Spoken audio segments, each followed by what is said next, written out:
ದಾನ ಕೊಟ್ಟಿದ್ದನ್ನು ಮರ್ತು ಬಿಡಿ ಒಮ್ಮೆ. ಕೃಷ್ಣ ಮತ್ತು ಅರ್ಜುನ ನಗರ ಸಂಚಾರ ಮಾಡುತ್ತಾ ಅದೂ ಇದು ಮಾತನಾಡುತ್ತಾ ಹೋಗುತ್ತಿದ್ದರು.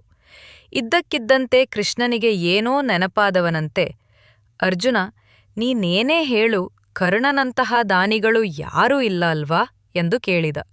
ಈ ಮಾತುಗಳನ್ನು ಕೇಳಿ ಅರ್ಜುನನಿಗೆ ಯಾರೋ ಮೈಯನ್ನು ಪರಚಿದಂತಾಯಿತು.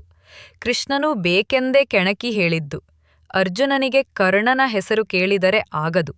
ಈ ವಾಸುದೇವ ಯಾವಾಗಲೂ ಕರ್ಣನನ್ನು ವಹಿಸಿಕೊಂಡು ಯಾಕೆ ಮಾತನಾಡುತ್ತಾನೆ ಎಂದು ಮನಸ್ಸಿನಲ್ಲಿ ಅಂದುಕೊಂಡು, ಅಲ್ಲ ಕೃಷ್ಣ, ನಾನು ಬೇಕಾದಷ್ಟು ದಾನ ಮಾಡುತ್ತೇನೆ, ಅದರಲ್ಲಿ ಕರ್ಣನದ್ದೇನು ಹೆಚ್ಚುಗಾರಿಕೆ, ನನಗಂತೂ ಅರ್ಥ ಆಗಲಿಲ್ಲ ಎಂದು ಸ್ವಲ್ಪ ಅಸಮಾಧಾನದಿಂದಲೇ ಹೇಳಿದ. ಕೃಷ್ಣ ಕಿರುನಗೆ ಬೀರಿ ಅರ್ಜುನನನ್ನು ಓರೆಗಣ್ಣಿನಿಂದ ನೋಡುತ್ತಾ, ಆಯ್ತಪ್ಪ, ಹಾಗಾದ್ರೆ ನೀನು ಒಂದು ಕೆಲಸ ಮಾಡು. ಆಗೋ ಅಲ್ಲಿ ನೋಡು, ಎದುರುಗಡೆ 2 ದೊಡ್ಡ ಬೆಟ್ಟಗಳಿವೆ. ಅದನ್ನು ಬಂಗಾರದ ಬೆಟ್ಟವನ್ನಾಗಿ ಮಾಡುತ್ತೇನೆ. ನೀನು ನಿಮ್ಮ ಊರಿನವರನ್ನೆಲ್ಲ ಕರೆದು ಬಂಗಾರವನ್ನು ದಾನ ಮಾಡು. ಆದರೆ ಅದರಲ್ಲಿ 1 ಚೂರು ನೀನು ತೆಗೆದುಕೊಳ್ಳುವಂತಿಲ್ಲ ಎಂದನು.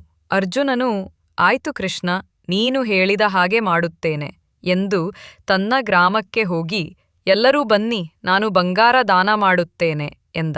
ಊರವರೆಲ್ಲ ಬಂಗಾರ ಎಂದು ಕೂಡಲೇ ಗುಂಪು ಗುಂಪಾಗಿ ಬಂದರು. ಅರ್ಜುನನು ಬೆಟ್ಟವನ್ನು ಮೊಗೆದು ಮೊಗೆದು ಬಂಗಾರ ಕೊಡುತ್ತಿದ್ದನು. ಬಂಗಾರ ತೆಗೆದುಕೊಂಡು ನಿನಗೆ ಒಳ್ಳೆಯದಾಗಲಿ ಎಂದು ಆಶೀರ್ವದಿಸಿ ಹೋಗುತ್ತಿದ್ದರು. ಮತ್ತು ಕೆಲವರು, ಅರ್ಜುನ, ನಿನ್ನಂತಹ ದಾನಿಗಳು ಜಗತ್ತಿನಲ್ಲಿ ಯಾರೂ ಇಲ್ಲ ಎಂದು ಹಾಡಿ ಹೊಗಳುತ್ತಿದ್ದರು. ಇದನ್ನೆಲ್ಲ ಕಂಡು ಕೇಳಿ ಅರ್ಜುನನಿಗೆ ತನ್ನ ಬಗ್ಗೆ ತನಗೆ ಹೆಮ್ಮೆ ಎನಿಸಿತ್ತು. 2-3 ದಿನಗಳಿಂದ ಬಿಡುವಿಲ್ಲದೆ ದಾನ ಕೊಡುತ್ತಲೇ ಇದ್ದಾನೆ. ಊರಿನವರು, ಅಕ್ಕಪಕ್ಕದ ಊರಿನವರು ಬಂಗಾರವನ್ನು ಮನೆಯ ಪೆಟ್ಟಿಗೆ, ಬೀರು, ಪೆಟಾರಿ, ಕೊನೆಗೆ ಬಟ್ಟೆಗಳಲ್ಲಿ ಗಂಟು ಕಟ್ಟಿಕೊಂಡು ಬಂದು ತೆಗೆದುಕೊಂಡು ಹೋಗುತ್ತಿದ್ದರು. ತೆಗೆದುಕೊಂಡು ಹೋದವರು ಬಂಗಾರದ ಆಸೆಗಾಗಿ ಮತ್ತೆ ಮತ್ತೆ ಬರುತ್ತಿದ್ದರು. ಅರ್ಜುನನು ಕೊಡುತ್ತಲೇ ಇದ್ದನು.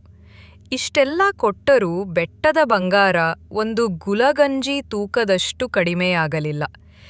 ಎಷ್ಟು ಬಂಗಾರ ಅಗೆದು ಮೊಗೆದು ಕೊಟ್ಟರೂ ಮತ್ತೆ ಅಷ್ಟೇ ಆಗುತ್ತಿತ್ತು. ಅರ್ಜುನನು ಕೊಟ್ಟು ಸೋತು ಹೈರಾಣಾದ. 3 ದಿನಗಳಿಂದ ನಿದ್ದೆ ಇಲ್ಲ, ಆಹಾರ ಸರಿಯಾಗಿ ತಿಂದಿಲ್ಲ, ವಿಶ್ರಾಂತಿಯ ಮಾತಂತೂ ಇಲ್ಲವೇ ಇಲ್ಲ. ಸುಸ್ತಾದ ಅರ್ಜುನನು, ಕೃಷ್ಣ, ನನ್ನ ಕೈಲಿ ಇನ್ನು ಬಂಗಾರ ಕೊಡಲು ಆಗುವುದಿಲ್ಲ. ಅದರ ಮರುದಿನವೇ ಕೃಷ್ಣನೂ ಕರ್ಣನೂ ಬರುವುದನ್ನು ನೋಡಿ ಅವನನ್ನು ಕರೆದು, ನೋಡು ಕರ್ಣ, ಅಲ್ಲಿ 2 ಬಂಗಾರದ ಬೆಟ್ಟಗಳಿವೆ. ಅವುಗಳನ್ನು ಯಾರಿಗೆ ಬೇಕು ಅವರಿಗೆ ದಾನ ಮಾಡು. ಆದರೆ ನೀನು ಮಾತ್ರ 1 ಚೂರು ತೆಗೆದುಕೊಳ್ಳುವಂತಿಲ್ಲ ಎಂದು ಹೇಳಿ ಹೊರಟನು. ಕರ್ಣನು, ಆಯ್ತು ಕೃಷ್ಣ ಎಂದವನೇ ತನ್ನ ಗ್ರಾಮಕ್ಕೆ ಬಂದು ಗ್ರಾಮದ ಜನಗಳನ್ನೆಲ್ಲ ಕರೆದು, ನೋಡಿ, ಅಲ್ಲಿ 2 ಬಂಗಾರದ ಬೆಟ್ಟ ಇದೆ, ನಿಮಗೆ ಎಷ್ಟು ಬೇಕಾದರೂ ಅಷ್ಟು ಬಂಗಾರ ತೆಗೆದುಕೊಂಡು ಹೋಗಿ ಎಂದು ಹೇಳಿ 1 ಕ್ಷಣವೂ ನಿಲ್ಲದೆ ತಿರುಗಿಯೂ ನೋಡದೆ ಹೊರಟು ಬಿಟ್ಟ. ಮರೆಯಲ್ಲಿ ನಿಂತು ನೋಡುತ್ತಿದ್ದ ಕೃಷ್ಣನು ಅರ್ಜುನನಿಗೆ ತೋರಿಸಿ, ನೋಡಿದೆಯಾ, ಅವನಿಗೆ ಯಾರ ಹೊಗಳಿಕೆಯಾಗಲಿ, ಕೊಟ್ಟಿದ್ದೇನೆ ಎಂಬ ಅಹಮಾಗಲಿ, ನನ್ನದು ಎಂಬ ಸ್ವಾರ್ಥವಾಗಲಿ ಯಾವುದೂ ಇಲ್ಲ. ಇದಕ್ಕಾಗಿಯೇ ಕರ್ಣನನ್ನು ಮಹಾದಾನಿ ಎಂದು ಎಲ್ಲರೂ ಹೇಳುವುದು ಎಂದು ಹೇಳಿದಾಗ ಅರ್ಜುನನು ನಾಚಿಕೆಯಿಂದ ತಲೆ ತಗ್ಗಿಸಿದನು.